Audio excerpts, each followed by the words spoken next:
Good evening. Welcome to Divine Speech in African Traditionalism. I am your host, Augustine Ayinibisah Ayelah. To seek permission to speak, I rise before my father and my mother, the two individuals whom I looked up as my God and Goddess. I rise before my grandfather and grandmother, whom I call my ancestors. I rise before the deities, the land deities, the water deities, and the sky deities. I rise before the goddesses and the gods. And finally, I rise before the Supreme Being, the amalgamated rulers of the universe, whom my tradition calls Nawene. With this prayer, I know I'm permitted to speak. My guest today is Dr. Akil Kokayi Khalfani. Dr. Khalfani holds a PhD and a master's degree in sociology from the University of Pennsylvania. He's the director of Africana Institute and an associate professor of sociology at Essex County College in Newark, New Jersey. He is the founder and president of Ayelah Corp, a think tank that develops solutions for problems that people of African descent face worldwide. He's a member of the Executive Council for Pan-African Cars Kemet Medu-Nature Outreach Society. Dr. Khalfani authored his first book in 2006 with the title, The Hidden Debate, The Truth Revealed About the Battle Over Affirmative Action in South Africa and the United States. He co-authored The Introduction to Sociology, Understanding Our Social World. At the University of Pretoria, he studied Zulu and Afrikaans and Southern African history and culture. You know what? I can go on and on. Dr. Khalfani, welcome to Divine Speech in African Traditionalism. I'm glad to be here. Thank you very much. Good. Please tell us a little bit about yourself, your upbringing, and how you came to hold this very prominent position at Essex County College. Sure. Well, I grew up mostly in Los Angeles, California. And in Los Angeles, we went to high school and everything, and then went to undergraduate school at the University of California in Santa Cruz. And there at University of California, Santa Cruz was the first time I really got an understanding of who we are as African people. I was in an African study group, and we studied about our history and culture. And I was originally majoring in computer engineering. It was the first computer engineering program in the country. It wasn't 100% ready, and then I got this sociology course that made me think and probe into things differently than I'd ever done before. And then I had an African psychology course, and then Dr. Ben came to campus, and Asa Hilliard came to campus, and Kwame Ture came to campus, and the light went on. That there was something out there that I was supposed to be doing that I was missing. And what I found out is that the ancestors were calling me. True. And so at that time, I changed my name to Akil Kokayi Khalfani, which means intelligent, one who uses reason to summons the people who are destined to rule. My goodness. Yes, sir. And this name is from which?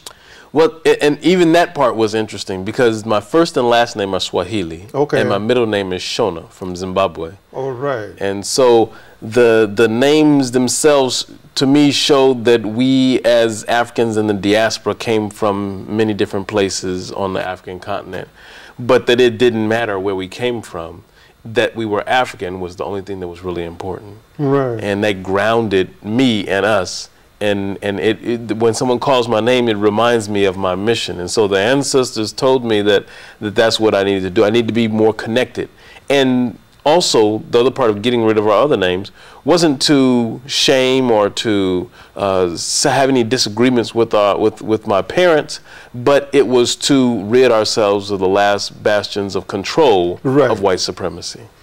I told my son has 2 African names, Ayinibisah, Ayelah. One day he asked me why, I didn't give him a European name.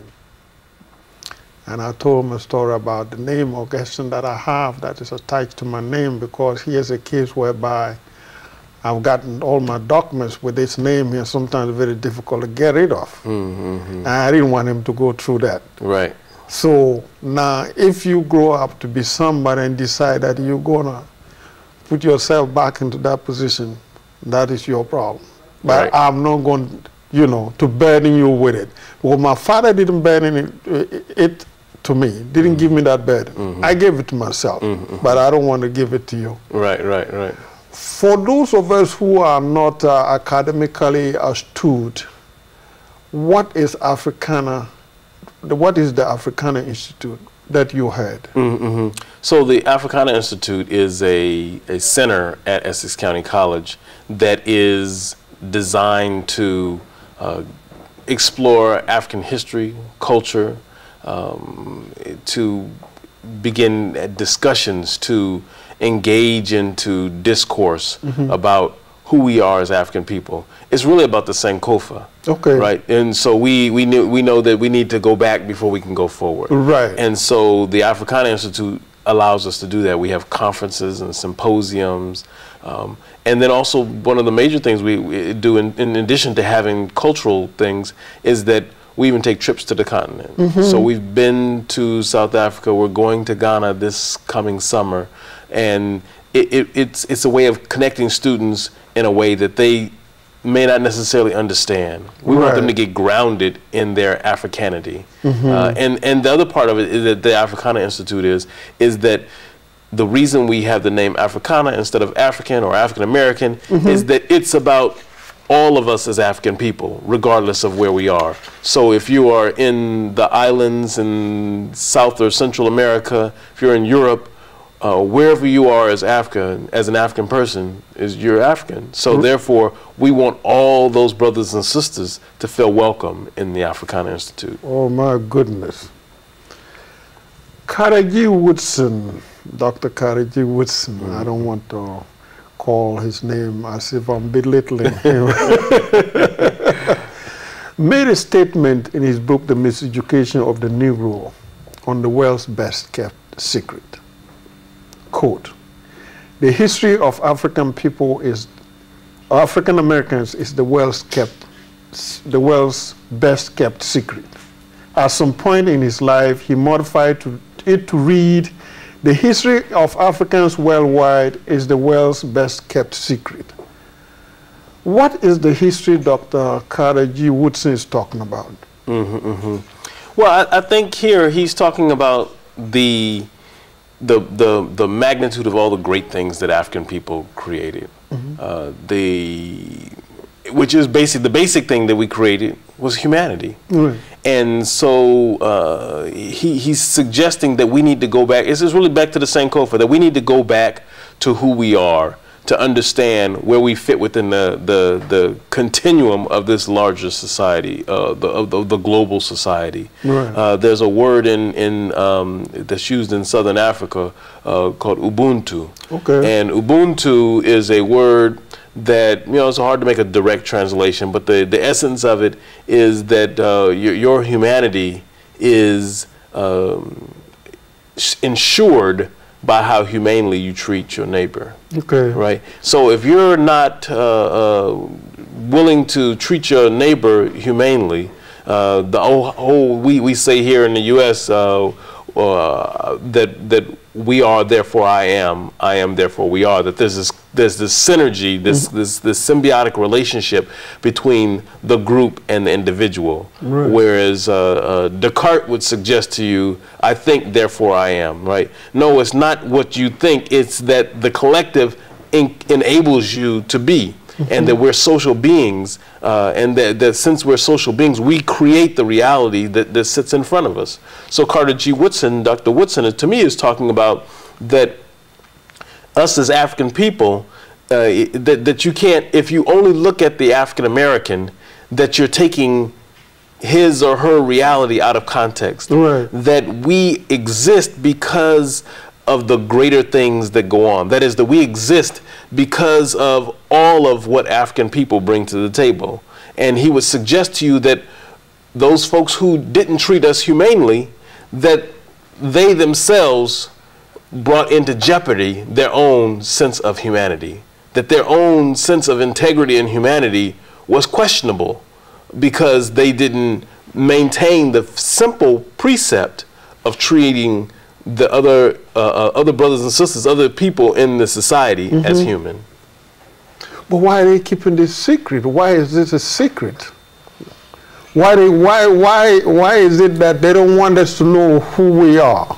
I think that the power in knowing who we are is that we as, that if we really understood who we are, that there's nothing that anyone could do to stop us from achieving greatness. Okay. If you look at how we as Africans survived colonization, mental imperialism, and slavery, both from the Arab and the European slave trade, that we survived the unsurvivable. That we're here today having this conversation, that we as a people have populated the world, that we as a people continue to strive and create excellence in the face of opposition, speaks to our humanity, speaks to what you do on this show, that the spirituality, the fundamental spiritual connection, whether it's Yoruba or Karamble or Christianity or Santeria, whatever it is, Palo, all these different connections that we have are the foundation of our greatness, are the foundation of it. And if we really understood that, if we went back and grabbed those African spiritual traditions, if we went back and understood what the ancient Kemites, what the Nubians, what the Anui people, what all these different African groups were studying and understood, what the San people understood in Southern Africa, what the Khoikhoi understood in Southern Africa, that we would then, we would be able to move so much further ahead because we already have a glimpse of it in our spirituality. And that glimpse that's maintained that continuity between us wherever we are, right? Whether it's the dance, whether it's the call and response, right? All of those things talk about the spirit that fills us as African people, the way in which we worship, the way in which we transform Christianity. Even if you go to the Shrine of the Black Madonna, even the Catholic Church, we've transformed. Right. The Nation of Islam transformed Islam into a vibrancy that it was very different than traditional Islam. Right. And so that created conflict because people said, well, this is not Islam. Well, but why isn't it? Right. Karamble is not pure Yoruba. But why isn't it? Right. It is a way of grasping and dealing with the realities that are in front of you. So you have to be willing and able to deal with what's there right then. Continuing with Carter G. Woodson, he also said this, and I quote, "I have met maths teachers who knew nothing about African contributions to mathematics, ministers who could not properly place African people in the Bible, physicians who had never heard of Imhotep, and students from Southern Africa who knew nothing about Nile Valley civilization.